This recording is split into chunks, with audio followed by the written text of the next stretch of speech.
Oi, pessoal. O mundo das licitações públicas aqui no Brasil pode até parecer um labirinto chato no papel, mas na vida real ele mexe com absolutamente tudo ao nosso redor. Entender como esse sistema está passando por uma modernização super rápida é a chave para a gente saber o destino exato de cada centavo arrecadado. É isso que garante que os serviços essenciais cheguem de verdade até a população. E para quebrar de vez aquele estereótipo de algo arrastado e burocrático, vamos direto para um conceito que eu adoro: o Tinder das licitações. Pois é, parece maluquice falar isso no setor público, mas essa é exatamente a sacada genial das plataformas mais modernas de hoje. Elas simplesmente conectam os governos que precisam comprar com as empresas que querem vender, dá aquele match comercial perfeito e destrava totalmente o processo. Nossa análise de hoje está dividida em 3 partes super rápidas. Primeiro, a gente vai ver as falhas e os erros persistentes nos processos. Depois, os órgãos de controle e suas regras rígidas. E, para fechar com chave de ouro, como a inovação tecnológica virou a nossa grande salvação. Parte 1. Falhas e erros em licitações. Quando o dinheiro público se desvia. Vamos tirar isso da abstração jurídica e ver como impacta os serviços que a gente usa todo dia. Olha só que discrepância bizarra. Muitas vezes, o que está exigido no papel não bate nem um pouco com a realidade da empresa que ganha a disputa. Foi exatamente por um abismo técnico assim que a Justiça lá do Rio Grande do Norte precisou suspender por 30 dias um contrato gigante do SAMU. O edital pedia experiência comprovada em atendimento móvel de urgência, mas a vencedora só tinha no currículo consultas em hospitais fixos. A Justiça teve que frear tudo para garantir que o socorro de 91 cidades operasse com segurança. Não dava para arriscar uma vida, né? Isso é só a ponta do iceberg. A gente vê falhas de planejamento pipocando pelo país todo. Tem o caso da rodovia BR-104 em Alagoas, onde a CGU apontou a troca sem justificativa de materiais, um negócio que gerou um rombo de R$ 2 milhões na conta. Tem também o Ministério Público da Bahia de olho nos festejos juninos de Euclides da Cunha, com cachês de artistas quase 80% acima da média do mercado. Junta isso com parâmetros de trânsito errados e falta de cotação local, e a gente tem um cenário bem complicado. O problema maior é que esses erros viram uma bola de neve com consequências reais e caríssimas. Para colocar as coisas em perspectiva, mesmo com os auditores avisando sobre inconsistências que levariam a um sobrepreço de R$ 6 milhões, o DENIT foi lá e homologou a licitação da BR-104. Estamos falando de um contrato de mais de R$ 274 milhões que seguiu em frente apesar dos alertas. É a prova clara de que a gente precisa fortalecer muito essas barreiras preventivas antes que a caneta assine o papel. E isso nos leva à parte 2. Órgãos de controle e regras rígidas. Os pontos de checagem sistêmicos.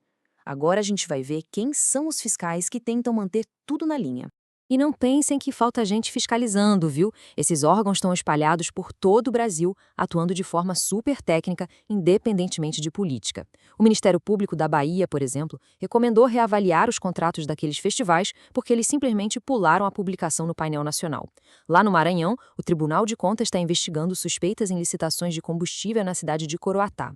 E na Paraíba, o Ministério Público Federal está emitindo notificações diretas por quebra de contrato. Eles estão de olho em tudo. Se a gente olhar para o histórico de fiscalização do TCU sobre as contratações do Sistema S, dá para ver direitinho como a régua foi subindo com o tempo. Em 97, eles ganharam autonomia para criar os próprios regulamentos, mas a cobrança por transparência foi apertando. Chega em 2013 e usar o pregão presencial passou a exigir uma justificativa fortíssima e em 2020 bateram um martelo. O pregão eletrônico virou obrigatório para a contratação de serviços comuns. Ou seja, ninguém que mexe com recurso público está livre dos princípios constitucionais. Além disso, a legislação impõe um passo a passo rigoroso para garantir o devido processo legal, evitando qualquer arbitrariedade. Aquele caso do Ministério Público Federal na Paraíba contra uma consultoria atrasada é um exemplo perfeito do sistema funcionando. Primeiro, tentam a notificação padrão. Não deu? Eles avançam para a publicação do edital 3 vezes nos canais oficiais. E só depois dão 15 dias úteis para a empresa apresentar a defesa preliminar. Existe um rito de justiça inegociável rolando nos bastidores antes de qualquer punição. Chegamos então à parte 3, a tecnologia como salvação, IA e inovação GovTech. É aqui que a nossa história dá uma virada incrível e sai da burocracia para a inovação. Pessoal, conheçam a Alice. É o analisador de licitações, contratos e editais. Basicamente, é o poderoso sistema de inteligência artificial desenhado lá na CGU.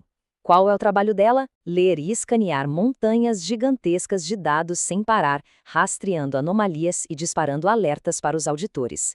É literalmente a integridade sendo automatizada bloqueando o problema muito antes do dinheiro sair do cofre.